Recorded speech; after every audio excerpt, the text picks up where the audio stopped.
Here from high atop the mountaintop of Mount Manitoba, the greatest place ever that's ever hosted a Hall of Fame based podcast that has subsidiaries.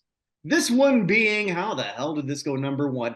But we've kind of morphed away from that, and I got to give shit to my two partners. But before I do that, I'm going to introduce myself. I'm Kirk Buchner, the owner, the operator of NotInHallOfFame.com, and the fictitious Athlete Hall of Fame, and the fictitious Rock and Roll Hall of Fame, and the United States Athletic Hall of Fame, and Winnie the Mini Dashin. Winnie's the best part of this whole thing. Hi, Winnie. Hello. But today it's how the hell did this go number one? But guys, I got to give you shit. I got to give you a little bit of shit. But before I say that, it's Andrea. Well, not always. Andrea Tessmann below me, Brad Nelson to my left. Here I am, stuck in the middle with you. Guys keep picking songs that don't suck. Now, I was at one of my favorite watering holes, actually, my favorite watering hole. It's brought to you by Lake of the Woods. Lake of the Woods. Check them out here if you're ever in Mount Manitoba in Winnipeg or Kenora or some random town in northern Minnesota. I don't know what the hell that is. But it's a little triumvirate of breweries. And I was telling somebody about the show that I was doing, and he looks at me and he says, well, why would you say, how the hell did this go number one? This song is great. And you keep doing this. We've run out of shitty songs that went number one. No, that's why we've not run out of. We've run out of interesting shitty songs. That's why we're changing it. That's why there's going to be a big announcement coming up later on. Right? But before we do that, I got to tell you about my other sponsor. It's the fine people at BetStamp. Now, Brad, Andrea, and I, we were just discussing a little bit before we went on air about a possible boxing match between a current head of state and a current head of state. Now, they think that one current head of state could win. They're wrong, because that other current head of state has a mighty right hook, and he would cheat. But if that ever would know those odds. Well, that's right.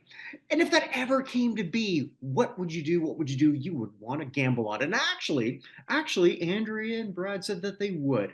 They would bet against the other head of state. Oh, dude, I would get so rich.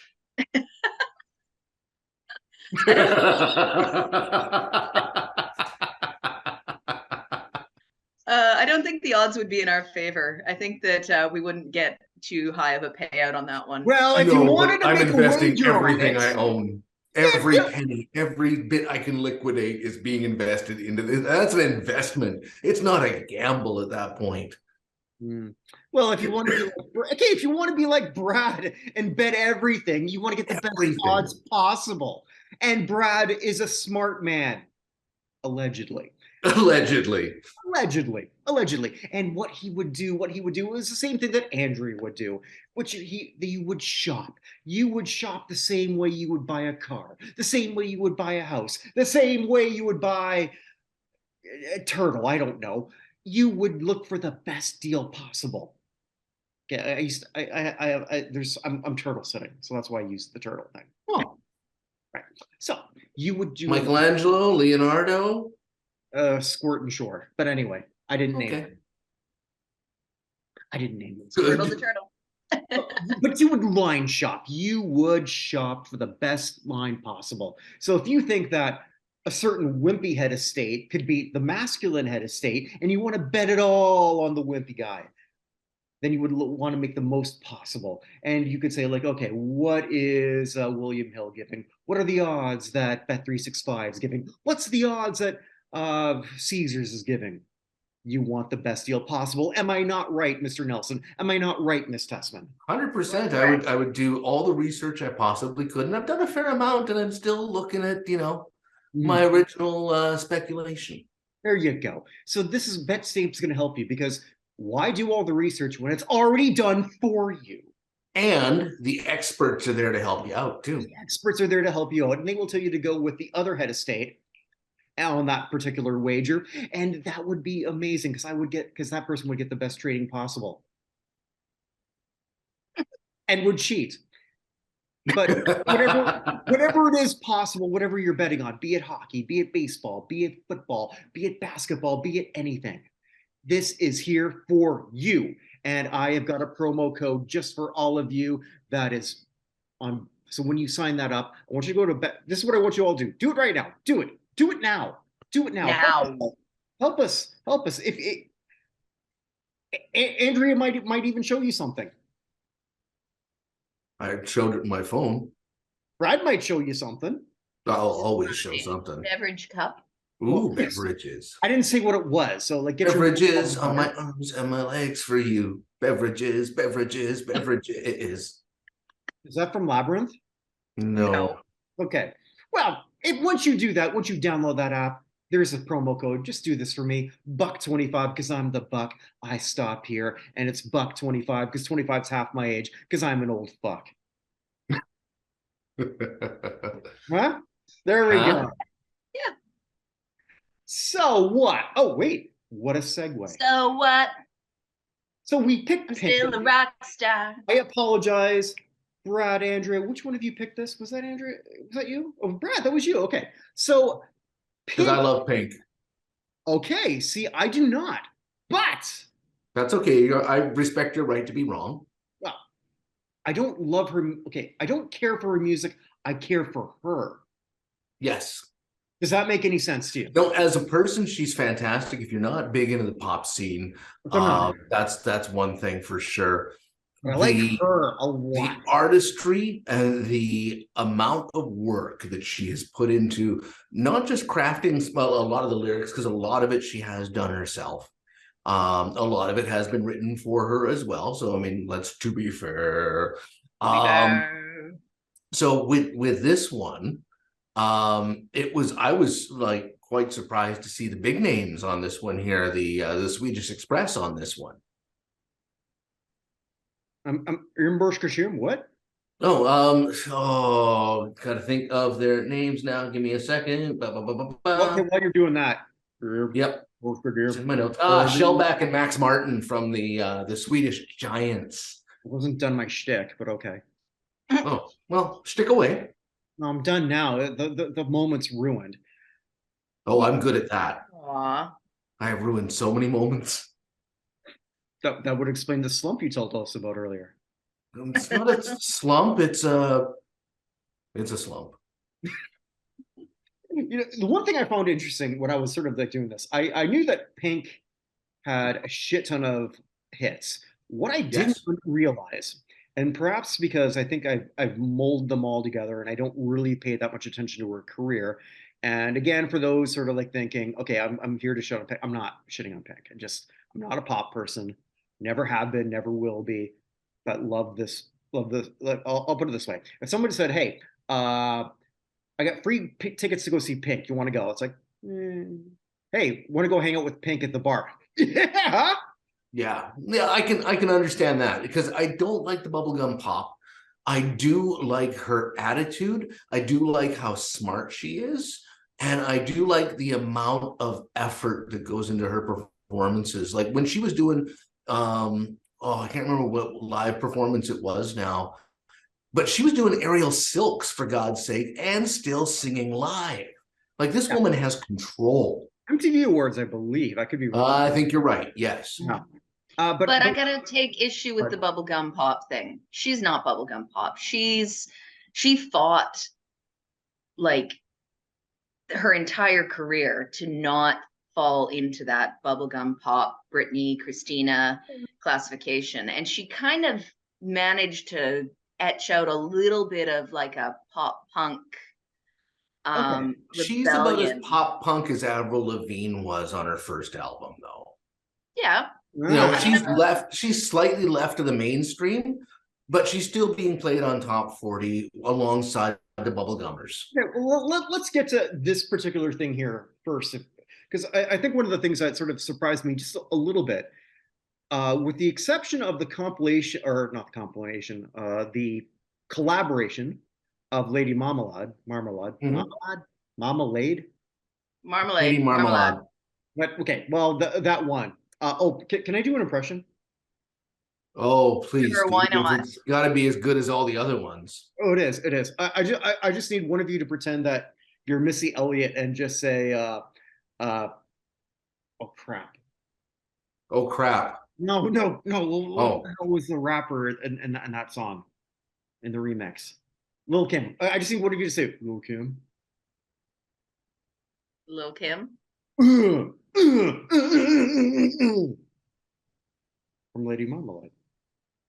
Oh, come on! It was so messed up when they would have, like, when Missy does her little bit and then just has Christina. The other one, Lil Kim. She can't do anything. I hate you both. Okay. Ted, when you're doing this, can you put Flash Master Impressionist? That's not how you spell Bader. Did I ever mention how much I hate you both? Yes. Yep. A couple of occasions now. All right. Anywho. If it's any consolation, I can't get good lighting in here, so you know. No, it's zero consolation. Anyway. Okay, what surprised me was that this was her first solo number one. Yes, because Lady Marmalade went to number one.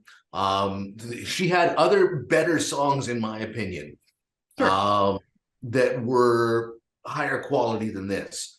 But this one, I don't know, Max Martin, you got Shellback. None with more attitude. It's catchy. No, none with more attitude. See, that's exactly it. So Max Martin and Shellback sat back with her and they were already writing the and Pink just off the cuff came up with, I think I just lost my husband. I don't know where he went. Because this is at the time where her and Carrie Hart, her husband, had kind of separated. Apparently, the whole song is a fuck you to him. Oh yeah, exactly. But before we go any further, and I apologize because Pink's not one of my go-tos. Are they still together? They got back together. Here's the story. Okay, here's the situation. Her husband went away on a week's vacation, and but here's basically the story was they separated apparently because he was cheating. And the moral of this story is if you're a tatted up dude who rides a bike, you're allowed to cheat on Pink. Okay.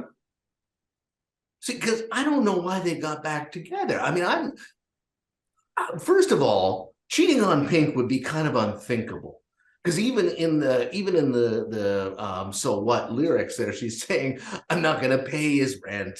You know, and so you know that she was supporting this guy who rides a bike for a living. The same reason that Beyonce never left Jay-Z. Oh, 100%. 100%. But I mean, like, here's the thing. Pink is coming off as, at least, this strong, independent woman who don't need no man. And I personally think she is. Yet she takes back this dude who was allegedly cheating on him. Yeah, but that's not the case in 2008. No, but hang on. Then, releases this song. It's the two middle fingers up in the air, riding a lawnmower down Sunset Boulevard, which, I mean, epic little bit of that video. And like I said, the moral of the story is if you're a tatted up dude who rides a bike, he rides a bike. He cheats on Pink. What the hell? And then she takes him back. He's got to be slinging some massive sausage or something's going on there. Well, there's a few of us who do. It's true. That's why I've always been jealous of you, Kirk. Thank you. That's the only way I think you can win that fight too, is just to Billy Club the poor bastard. I hate you. So back to the song and not. One job, Andrea. One job. So, I'm working on it. Brad just keeps talking over me, and I can't control him. So the song, it's basically a big, huge fuck you to her now currently then currently ex. She did say she really enjoyed performing it when they were back together and he was in the audience. She said it was fun, especially the part where he's such a tool.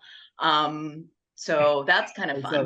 But it's a big fuck you to him, but it's also like pump yourself up and like multiple times in the song, she's reaffirming that she's all right. She doesn't need him. She can deal with this on her own. She's still a fucking rock star. And it really is kind of a bit of a self-affirmation. Like, it's a total anthem. It absolutely is. But it's also more than that in some ways, because when we look at how something goes number one, Pink had never went number one before. And to your point, Brad, I think even prior to this, she had what I think you and I would, and we would all classify as sort of like better material. But this actually would appeal to even a male demographic because it's still a fuck you. Without saying that I have to do this from a female point of view, if that makes sense. I'm going to start a fight.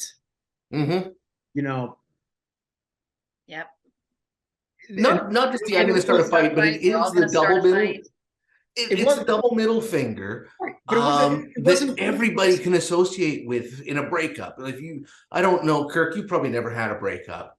Oh, please. But no, I mean, that's the whole thing, though. I mean, you're sitting there and everybody has had that "fuck you, I'm out" kind of thing that happened to them. And so this song, the lyrics is, it just, even though most of us aren't rock stars, it does still have yourself. That, I identify as a rock star. Oh, do you? Okay, you're what? Just a trans worker? What? No, that doesn't make sense. So anyway, usually I'm the one with the jokes that miss here, Brad. What the? Yeah, I know.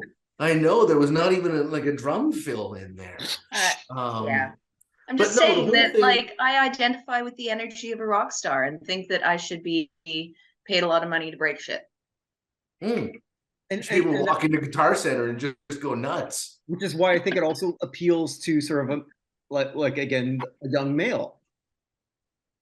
Yeah, to a point, but I mean, I also think the female demographic, who is the major consumer of the pop genre, right, it does wind up having that empowerment thing behind it, which totally makes sense. Because I mean, Pink has always been, she's always come off as a very strong woman. I mean, she cites two strong women as her influences, Madonna and Janis Joplin. Really? Yeah. Now I don't agree with Madonna because I don't like Madonna and I never have. But Joplin, my God, that woman's a powerhouse. Well, Pink also Janis Joplin's face currently looks better than Madonna's. Yeah, 100%. Everybody's face looks better than Madonna's. 1 second. Thank you. All right, Ted, add here funny post or something. Master impressionist. You spelled beta wrong. No. Dude, put in Bader, you have to. Anyway, so yeah, strong, independent woman. She fought for that image, though. She fought tooth and nail against the studios trying to pigeonhole her into the exact same category as Britney, as Christina Aguilera. Yeah. She had a almost career-long beef with Christina Aguilera, which is kind of funny. Yeah, they made up later on, but still. What was cool is, from Don't Let Me Get Me, which I think was a better song than this one. Tired of being compared to damn Britney Spears. She's so pretty, that just ain't me. And self-deprecating to a point, but she's also saying that's not her image, right? She's not doing the Madonna thing, which is basically selling her music with her body. Which, don't get me wrong, if I had a decent body, I would sell shit with it too. Of course, mostly me. You have taken off your top on a show here before, but anyway. Dude, I'll do it again. Don't. There's enough white behind you in that room. You just disappear into the wall. Look at that. I mean, she calls me a beta, calls you translucent. What the hell? No, it's very true, man. It's not good. That's why I look way better at night when I can guide you with my phosphorescence through the woods. I just want to point out, though, that beta is still like B, the second letter of the alphabet, which means I'm the top 13th. I didn't say beta. I said baiter. As you said, master. Oh, Master. okay. Well, apparently, good thing I slicked my hair back because it just went over my head. Just smooth Nothing goes over road. my head. I'm too fast. I would catch it. Never mind. Never mind. My favorite line back then, and still back then, that's not even that old. Back then, it's still now. Back in the day. Back in the day, but there's one line that doesn't age particularly. Wait, were you wearing an onion on your belt when you were listening to it? No, That was the style at the time. Someone just gave my table, gave it to Jessica Sims. Mm-hmm. Imagine this in 2008. It actually happened to her. Yeah, it happened to her. Okay, I didn't know that was real. Okay. Yeah, her table was given away to Jessica Simpson. Really? Jessica Simpson at that point in time was rating higher than Pink. Now nobody knows who Jessica Simpson is. That's very true. I mean, like, well, Jessica Simpson had no talent, but Jessica Simpson was the actual antithesis of everything that Pink was. How many times have we talked on the show about the girl next door when we looked at Tiffany, the Tiffany Debbie Gibson thing? You talk about the girl next door, but Pink was the girl next door who would kick your ass. 100%. She was the girl who lived in the trailer park who was awesome. And I was the guy who lived in the trailer park who was not. Because I did live in a trailer park in my very early years. But she also had a bit of a troubled youth. Like, she sold hard drugs from her home. She was really like into hardcore partying and had a lot of friends apparently overdose and die. Like, there was kind of a messed up few years before she really got into music that I think kind of cemented a bit of that fuck you personality. I think what I find interesting too, because I think like a lot of people, my first foray into who she was when she was an R&B singer. Okay. No, I came into her when it was about 2000 and I was in Prince George and we were putting her stuff on the radio. The album before that, we go like There You Go, which was... Oh, yeah, and You Make Me Sick. Yeah, which was still my favorite Pink song to this day. And then she went from that to, and maybe that might be why I'm not as associated with her as I want to be, even though I think she's awesome. Can I tell you my favorite Pink moment, which is actually not a song related? Are we still talking about the singer? Pink is my favorite. No, because when we have a Pink moment, that's different in my mind. But I'm also filthy, so. You think? Pink? Yeah. Okay, I just want. Yeah, I do. I'm very self-aware. Okay. All right. So, do you remember when he's called Pervy Muppet? Yay! Damn it! I almost forgot what I was going to say, but I did not. Do you remember when Kanye interrupted Taylor Swift? Oh, geez, yeah. I'm gonna let you finish. Okay. Well, thank you. That works on 2 levels. Pink, who was also up for that award, said, and I believe her completely, and I believe this completely, and I'm paraphrasing because I don't remember exactly what she said, but basically that Kanye was a piece of shit and that he never would have had the balls to do that if I would have won. Oh, she would have punched him out. Right. She would have just been like, fuck you, get off my I'm gonna let you finish. Just... Yeah, you are. For me, that is my favorite thing. It's 100%. I mean, he has been has been a piece of shit from the beginning. And he just allowed his shittiness to bubble up to the surface like so much tar. You know, it's just he was a piece of shit back then. He's a piece of shit now. You know, it's unfortunate because, you know, yeah, okay, he was writing some bangers. But he's a piece of shit who was writing some bangers. So where do you draw that line? And I know we've talked about that before, separating art and artist. And with Pink, you don't have to do that. With Pink, she is kind of like, I mean, other than, taking back the guy who rides a bike for a living, I'm still not over that. You can't cheat on Pink, man. Wow. So you can't cheat on Alicia or whatever. But hey, they resolved their differences. It's amicable. They've obviously had sex at least twice because they got 2 kids. They're doing their So you're thing. tied. Hey, So you're tied with. we're not tied. I got 1 kid, dude. I got 1 kid. No, tied with the amount of times that you slept with Pink. No, I've not ever slept with Pink. Oh, so you're not tied. No, he's got me lapped, man. Like a bicyclist would do. Like a guy who rides a bike. Brad's on a tricycle out there on the motorcycle track. Oh, 100%. I did not realize that Pink was not just your favorite color, but you're like I'm sensing some sort of You're pretty No, obsessed. I'm just saying if you have the fortune in your life to be with somebody who is not only as badass but also as wholesome as Pink, because I've watched interviews with her, I've seen what she does. I definitely would be the kind of person who would be like, if I could lock that down, which I cannot, but if I could, you do, and you don't fuck that up, because apparently you didn't.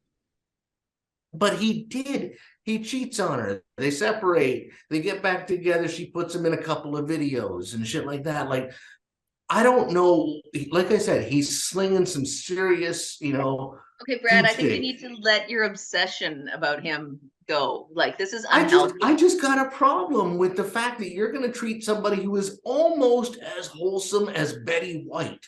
Almost, not quite Betty White level. Yeah, Betty White, almost as wholesome, because Betty White is wholesome. The undercard of the state versus state is going to be Brad versus motocross. No, he will kick my ass. I got money on that. Bet Stamp. No illusions over that. He will. 25. Bet Stamp can put the odds. Bet Stamp can put the odds in Carrie's favor because he will kick my ass. However, for reference for our listeners, watchers out here, Brad is referencing Betty White, who was his all time. If he could sleep with anybody, unfortunately, she's a national treasure and has passed away now, so that will never happen. But I think wholesomeness is Brad's biggest turn on somehow. No, because wholesomeness and dirtiness together. Wholesomeness and dirtiness together, because Betty White was wholesome but dirty as fuck, and so is Pink. Like, Pink can be that girl who tells you to go fuck yourself, and you look forward to the journey.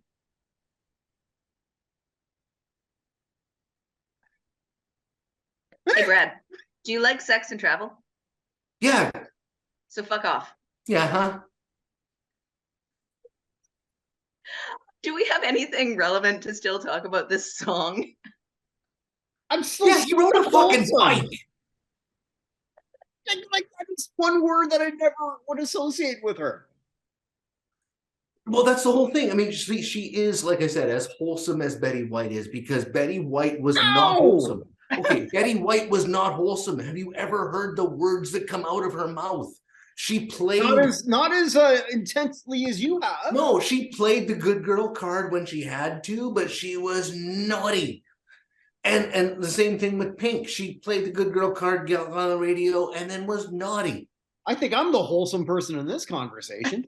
I like the girl next door who's also got a porn star attitude. What's that, Kirk? I missed what you said. I was 100. No, but I mean, that's the whole thing. And it's nice to know that the girl next door is also a filthy, filthy person like me. Like, come down to my level and you can do that. I like that. Andrea, help. I don't know. We broke Kirk. Sorry, Kirk. I did not mean to derail it that much, but I mean, it's a thing. There's not a machine big enough to put this back on the track. No. And I used to work at a train station.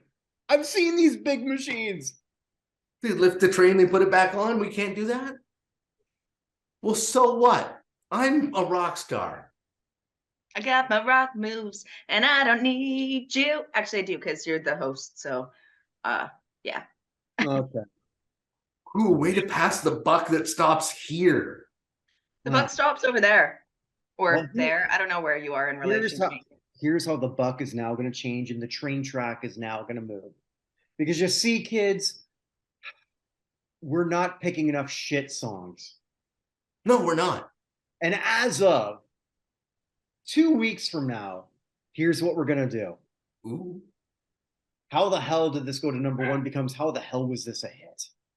Yes. And it's Yes. all wide open. Waiting for this day. Well, this day is here, but waiting before we do that, we're going to close off with an extravaganza of the greatest genre of music.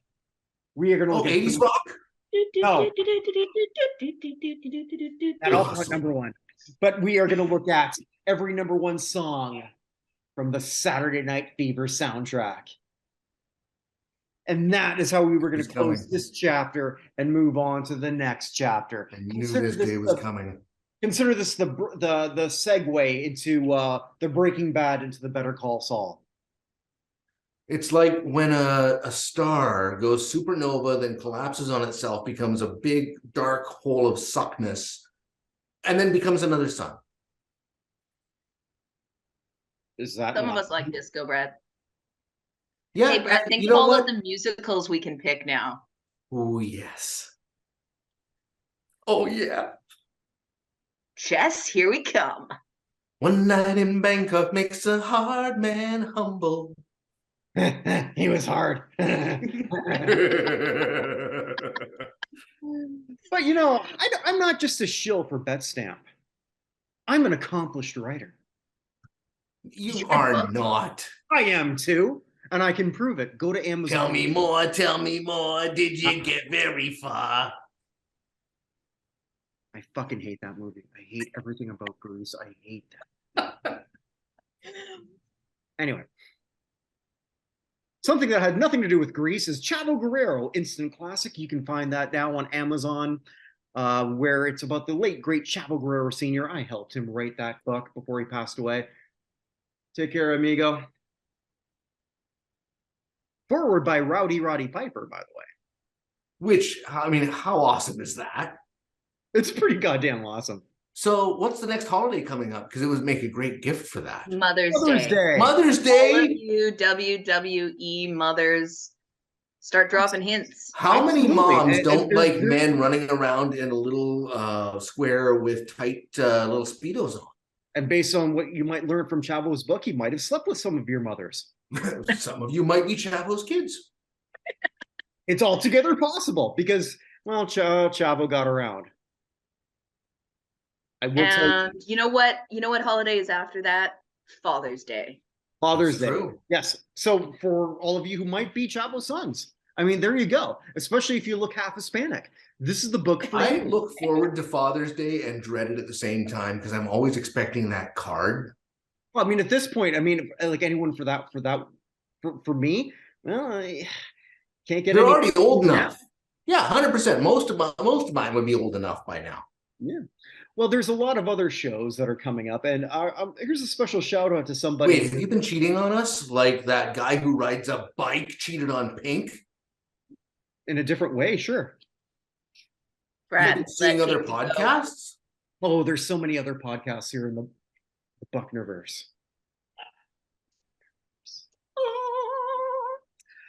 How this crap was on national television. There's 2 shows in the pipeline, Small Wonder and Hit Me Baby One More Time. Also, here's an interesting true story, guys.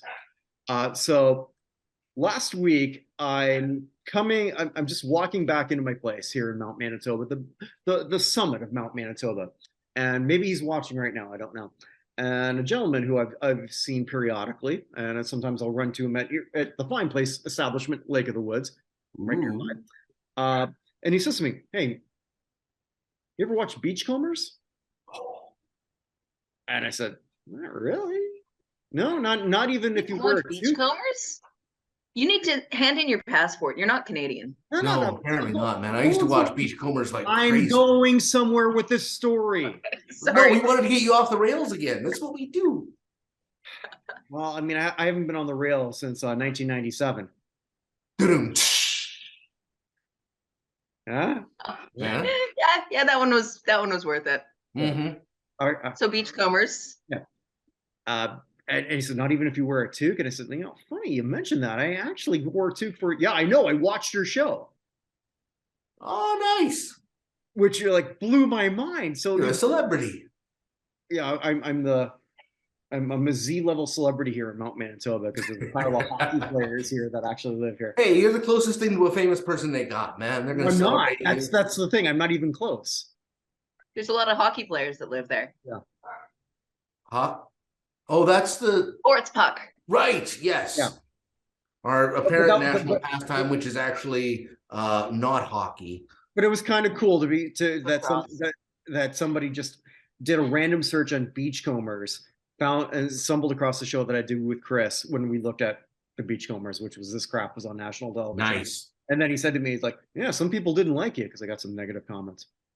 Well, I wish Hate mail. Give us hate mail. I wish the Beachcombers would hold up because the concept was great. It's just the acting was really wooden in parts. Well, that was my point when I sort of like was doing all that. It was just my thing back then was that how lame our production and everything was in comparison to the American shows that I would see across the border. Well, you got to bear in mind, it was all funded by the CBC at that point in time, and the CBC's budget was a lot less than it is now. Well, a bunch of goofballs looking for renegade logs wasn't interesting to somebody growing up in the shadows of Toronto. Hey, who make any here sense among to me. us can say that they don't remember the Log Driver's Waltz? And it goes whirling down and round white water. That's how the log rider learned to step lightly. Goes whirling down and round white water. The The log American. rider's well. Now that I've lost all Americans who sort of stuck in this far. So you got that, and you got the house hippo. We are not too long ago, and we realized that the pianist was Canadian because he started playing the log driver's waltz. Nice. So we're capable of good things, great things, like the Log Driver's Waltz, which, if you haven't heard it, look it up now. And the house hippo. Who among us can say that we don't respect the mighty house hippo? He takes care of the dryer lint. Exactly. And we've lost Kirk. Kirk. You got a thing against the Kirk house here. hippo? Buddy, if you got a problem with house hippo, you got a problem with me. The house hippo made a resurgence somewhat recently. Look at I the think throat. some young TikToker found it, and it That was pretty good. I was like, for a second there, I was afraid. Because I'm gonna reach through the internet and get you. Well, I have other shows. I've got other shows. I've got other sorry, shows, man. I also have the weekly show with Evan Nolan where we look at Hall of Fame related news. Vinny also makes the Hall of Fame case for random people. And soon to be coming, there's going to be another show where I look at when athletes try to sing. Nice. Ooh. Well, that's going to be a train wreck, and I'm tuning in. Oh, yes. Oh, yes. And with that, get the mirror disco ball out for the next show, wherever you are, wherever you may be. Stay safe, everyone. Bye from the Buchnerverse. Good night, everybody.